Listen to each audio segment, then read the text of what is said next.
Hello student, welcome back to the YouTube channel. आज हम लोग बात करने वाले हैं one of the most important chapter that is electrochemistry.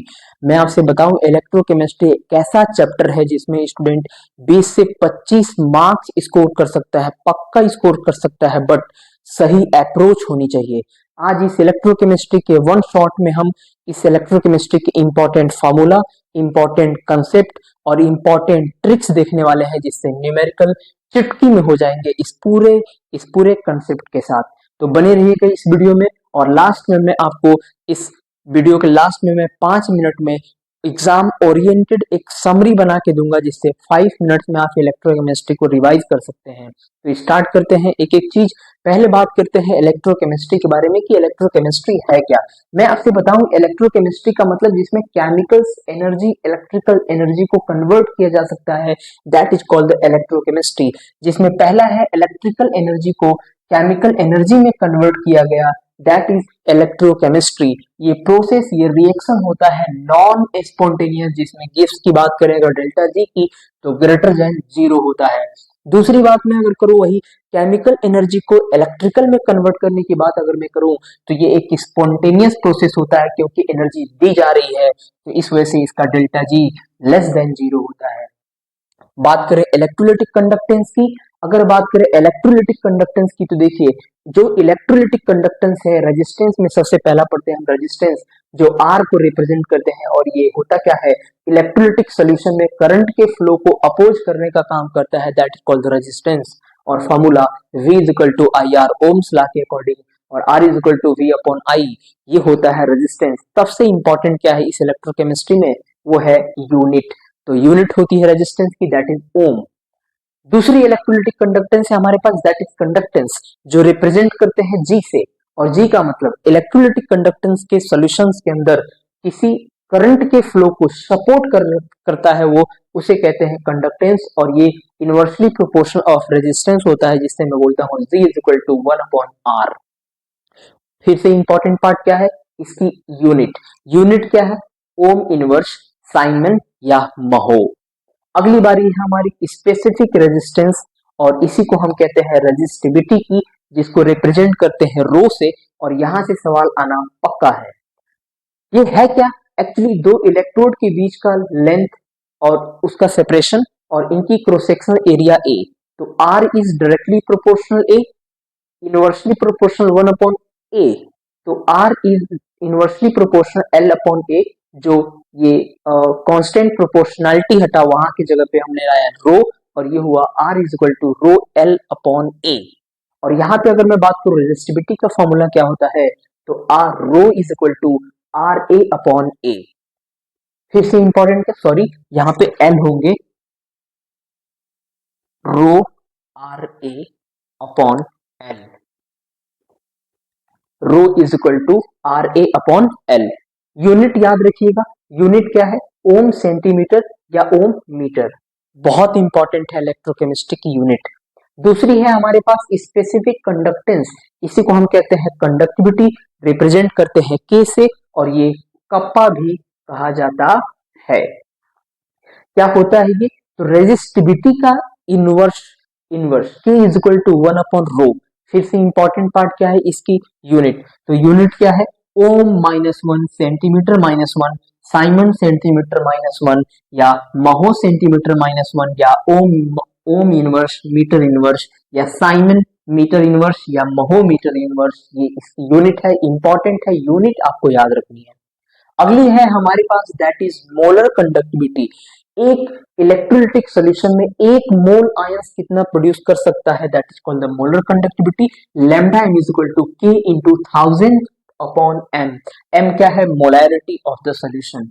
तो यूनिट फिर से इंपॉर्टेंट, यूनिट क्या है लैम्डा एम, या तो ohm minus 1 centimetre square mole minus 1, siemens centimetre square mole minus 1, या mho centimetre square mole minus 1, या आप इसका ये भी इस्तेमाल कर सकते हैं। अगली हमारे पास इक्विवेलेंट कंडक्टिविटी, वही सेम चीज, all ions are produce one equivalent में, कितना सॉल्यूशन में वन इक्विवेलेंट प्रोड्यूस कर सकते हैं, that is the equivalent conductivity. Lambda E Q के इंटू 1000 बाई एन।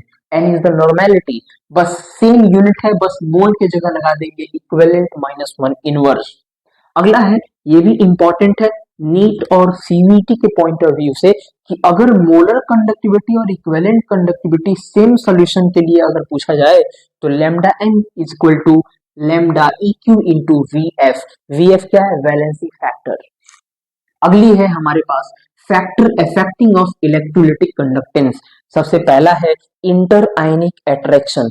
अगर इंटर आयनिक अट्रैक्शन बढ़ा तो मोबिलिटी ऑफ आयंस घट जाएगा, जिसकी वजह से कंडक्टेंस क्या कर जाएगा? घट जाएगा। नेक्स्ट है विस्कोसिटी ऑफ द सॉल्वेंट। अगर विस्कोसिटी ऑफ सॉल्वेंट बढ़ा तो मोबिलिटी ऑफ आयंस घटा। जब मोबिलिटी ऑफ आयन घटेंगे तो कंडक्टेंस अपने आप क्या कर जाएगा? घट जाएगा। अगला है हमारे पास टेम्परेचर। अगर मैं टेम्परेचर इंक्रीज कर रहा हूं तो kinetic of energy of ions भी बढ़ेंगे, जिसकी वजह से इंटर आयनिक अट्रैक्शन कम हो जाएगा, जिसकी वजह से मोबिलिटी ऑफ आयंस बढ़ जाएंगे और कंडक्टेंस हमारा भी क्या कर जाएगा? बढ़ जाएगा। जब जब मोबिलिटी ऑफ आयंस बढ़ेगा तब तब हमारा कंडक्टेंस भी क्या कर जाएगा? बढ़ जाएगा। कोलराशला की कोलराशला तो कोलराशला की जब हम बात करते हैं तो आपको एक और दो केस हम पढ़ते हैं कोलराशला में। एक इक्वेशन देके रखेगा lambda infinity A X B Y के फॉर्म में। तो lambda infinity of cathode, lambda infinity of anode हम इस्तेमाल करेंगे, तो लिखेंगे lambda infinity of A X B X. जो इसकी ए एक्स की कोफिशिएंट होगी वो लेमडा ऑफ कैथोड के साथ मल्टीप्लाई कर देंगे, और जो इस बी की कोफिशिएंट होगी वो Y lambda infinity of anode के साथ मल्टीप्लाई कर देंगे, तो एक फॉर्मूला निकल करके ये आता है। उसी तरीके से दूसरा, अगर इक्विवेलेंट कंडक्टिविटी में ए एक्स बी वाई के फॉर्म में अगर कोई इक्वेशन दे दे तो वही सेम सेम अप्लाई करना है। ए एक्स बी वाई के जो लिखेंगे, इसका एक्स कोफिशिएंट है वो लैम्डा ई क्यू में इक्विवेलेंट कंडक्टिविटी में हम मल्टीप्लाई नहीं करेंगे, तो lambda E Q of cathode plus lambda E Q of anode इस्तेमाल करके ये फॉर्मूला हम लिख देंगे। अगली बारी आती है गैल्वेनिक सेल, और गैल्वेनिक सेल में याद रखेंगे लोन। लोन का मतलब galvanic cell left oxidation anode negative, यानी जो एनोड होता है गैल्वेनिक में वो नेगेटिव होता है, कैथोड पॉजिटिव होता है, और एनोड पे होता है ऑक्सीडेशन लेफ्ट साइड पे। तो इसके लिए सेल का रिप्रेजेंटेशन याद होना चाहिए आपका। सेल का रिप्रेजेंटेशन कैसा? एनोड हाफ सेल और बीच में दिया जाएगा साल्ट ब्रिज और कैथोड ऑफ हाफ सेल। तो कैथोड पे होता है रिडक्शन, एनोड पे होता है ऑक्सीडेशन, ये दोनों कर देंगे। अगली बारी आती है, अगर इलेक्ट्रोड सेम रहा तो क्या करेंगे? तो जो हमारा एसओपी की वैल्यू रहेगा माइनस में एसआरपी की वैल्यू आ जाएगी। जो हमारा एसआरपी वैल्यू पॉजिटिव है, अगर एसओपी पूछे कितना है तो माइनस में एसओपी लिख देंगे। सेम वैल्यू रहेंगे, बस साइन चेंज हो जाएंगे अगर इलेक्ट्रोड सेम रहा तो। अगली बारी आती है, ये तीन चीजें जो बहुत इंपॉर्टेंट है, यहां से सवाल जरूर पूछे जाते हैं, डेफिनेटली पूछे जाएंगे। अगर ई नॉट सेल हमें दे के रखे तो SOP of cathode plus SOP of anode, anode plus SOP of cathode इस्तेमाल कर देंगे। ये पहला फॉर्मूला आपको याद होना चाहिए। दूसरा है, अगर ई नॉट सेल अगर पूछे तो E not cell SRP of cathode plus SRP of anode लिख देंगे। जो भी वैल्यू रहेंगे यहाँ पुट करेंगे, लगा देंगे। देखिएगा सबसे ज्यादा सवाल यहाँ पे पूछे जाएंगे। अगली बारी है ई नॉट सेल की, जो SOP of anode minus SOP of cathode लिख देंगे तो हमारा ई नॉट सेल निकल जाएगा। तीन तीन फॉर्म है, तीनों से सवाल पूछे जाते हैं, और one of the most important topic in electrochemistry, examiner का फेवरेट टॉपिक है ये, एवरग्रीन टॉपिक है नर्स्ट इक्वेशन। यहाँ से तो सवाल 110% आएंगे सवाल, तो आपको फॉर्मूला याद होना चाहिए। E is equal to E naught minus 0.0591 upon N log base Q. ये n क्या है? n is the number of mole, यहाँ लगा देंगे। अगली बारी आती है हमारी, ये 0.0591 है।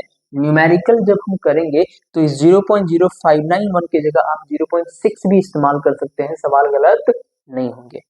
ये किसके लिए इस्तेमाल करेंगे? ये हम लिखेंगे इलेक्ट्रोड के लिए। अगर मुझे सेल के लिए पूछा जाए नर्स्ट इक्वेशन के क्वेश्चंस में तो लिखेंगे E cell is equal to E not cell minus 0.0591 upon N log base Q. क्यों जानते हैं आप?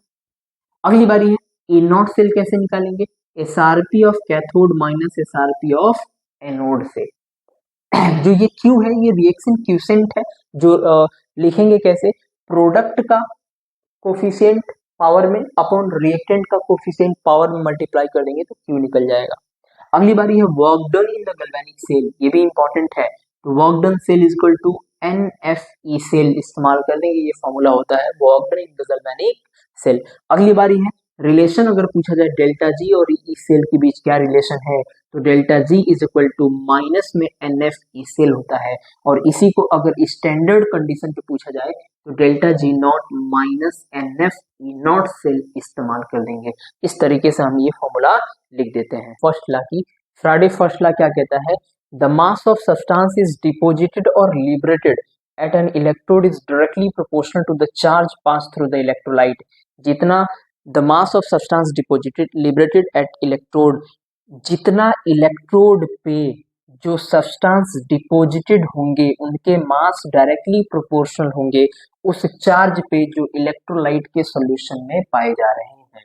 तो W is equal to directly proportional Q, Q is a charge coulomb में रहेंगे, W is equal to Z into Q, ये proportionality constant हटा, Z आया, Z का मतलब होता है इलेक्ट्रोकेमिकल इक्विवेलेंट, तो Z इंटू Q, और यहाँ पे Q का मतलब charge, Q is equal to I into T, तो Z बराबर Z into I into T, W is equal to Z into I into T।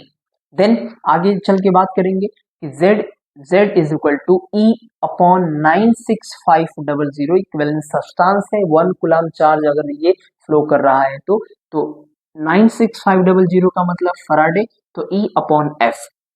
Then after W is equal to E Q, 96500 E Q का मतलब charge I into T, तो E into I into T 96500, तो यहाँ पे E into Q upon F, ये हमारा first Faraday का law है।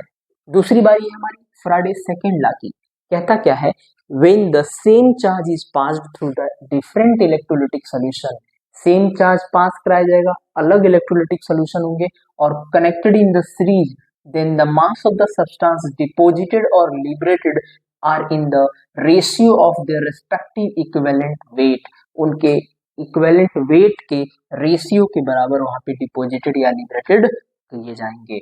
तो W is directly proportional E, weight और इक्विवेलेंट, तो W1 upon W2 is equal to E1 upon E2, ये इनके रेस्पेक्टेड वेट इक्विवेलेंट लिया गया। इस तरीके से हम फराडे सेकेंड लॉ इस्तेमाल कर देते हैं। तो कैसा लगा आपको ये पूरा वन शॉट?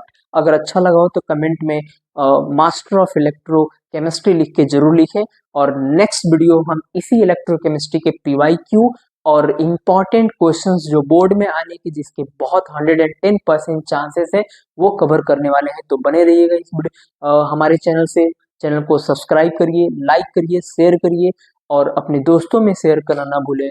तो मिलते हैं अगली वीडियो में, तब तक के लिए धन्यवाद।